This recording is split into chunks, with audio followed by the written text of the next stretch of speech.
लेकिन पटना की गंदी गलियों ने तो बहुत पहले लोगों को मास्क पहना दिया है। मामला ये है कि सिर्फ कर वसूली का मामला है। अपना पीठ थपथपाने के लिए वो आंकड़े बनाने का काम कर रहे हैं और गरीबों से टैक्स वसूल करने का काम कर रहे हैं। भाई बीजेपी के लोगों को, अक़लियत के लोगों को गाली देने की आदत हो गई। न्यूज़ फाउंडेशन देख रहे हैं, आपके साथ रंजन सिंह, हमारे साथ अख्तरुल इमाम हैं, उनसे बात करेंगे। सर, आज किस जो बहस हुई नगर पंचायत को लेकर? देखिए, नगर पंचायत के मामले में इन लोगों ने, एक तो ये है कि पटने जैसे शहर में भी अगर आप देखेंगे तो यहाँ पर क्या हाल है। कंकरबाग में कश्ती चल रही है। पिछले दिनों में उस वक्त के उप मुख्यमंत्री सुशील पर पानी में, जब पटने में ड्रेनेज का सिस्टम इनका नहीं बन पाया, पटने में सफाई नहीं हो सकी, पटने की गलियों में जाते वक्त आदमी को अपने नाक पे रुमाल रखकर जाना पड़ रहा है। कोरोना ने तो अभी मास्क पहनाया है, लेकिन पटना की गंदी गलियों ने तो बहुत पहले लोगों को मास्क पहना दिया है। मामला ये है कि सिर्फ कर वसूली का मामला है। अभी आप देखेंगे कि दर्जनों ऐसे पंचायत हैं जहाँ अपग्रेड कर दिया और उसको नगर पंचायत घोषित कर दिया। उसी में हमारा एक अमोर है।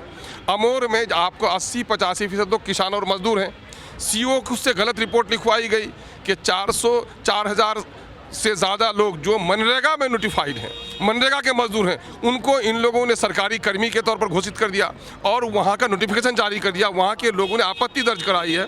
वहाँ के लोगों ने पंचायत में, पंचायत समिति से लेकर जिला मुख्यालय तक आपत्ति दी है। कोर्ट जाने का सहारा कर रहे हैं, सड़क पर उतरने की तैयारी कर रहे हैं। वहाँ के लोगों का मुतालबा ये है कि 25 पंचायतों पर हमारा अमोर है, यहाँ 2 प्रखंड बनाओ। प्रखंड आप नहीं बना रहे हैं। कहीं आप कह रहे हैं प्रशासनिक सुधार की बात, कहीं 5 लाख पर, कहीं 10 लाख पर एक डीएम बैठता है, कहीं 50 लाख में एक डीएम बैठता है, तो प्रशासनिक सुधार नहीं करते हैं। और किसी ने वहाँ का आवेदन नहीं दिया कि हमारे पंचायत को नगर पंचायत बनाइए, और जबरिया तो आप उसको नगर पंचायत बना रहे हैं। तो सिर्फ अवैध वसूली के लिए और आंकड़ों का एक खेल ये दिखाएंगे। 30-35% लोग अब शहरों में लगे हैं। चूँकि तरक्की का, विकास का एक पैमाना है कि जिस शहर, जिस जिले में, जिस राज्य में पीठ थपथपाने के लिए वो आंकड़े बनाने का काम कर रहे हैं और गरीबों से टैक्स वसूल करने का काम कर रहे हैं। बीजेपी के नेता ने आज फिर से सवाल उठाया किशनगंज को। भाई बीजेपी के लोगों को, अक़लियत के लोगों को गाली देने की आदत हो गई है।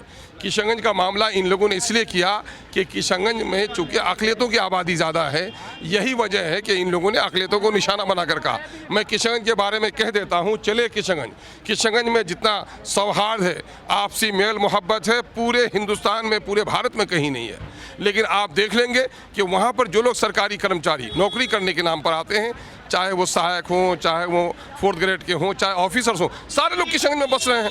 कारीवारों की एक संख्या राजस्थान के मारवाड़ इलाके के लोगों को पर बसा हुआ देखेंगे, यूपी के लोगों को बसा हुआ देखेंगे, आसाम के लोगों को बसा हुआ देखेंगे। वहाँ की आबादी में जो भी बढ़ रही है वो बाहर से आए हुए लोग हैं। वहाँ के लोगों को ये गाली देने के लिए, मुँह चिढ़ाने के लिए सिर्फ ये लोग इस तरह की भाषा बोलते हैं।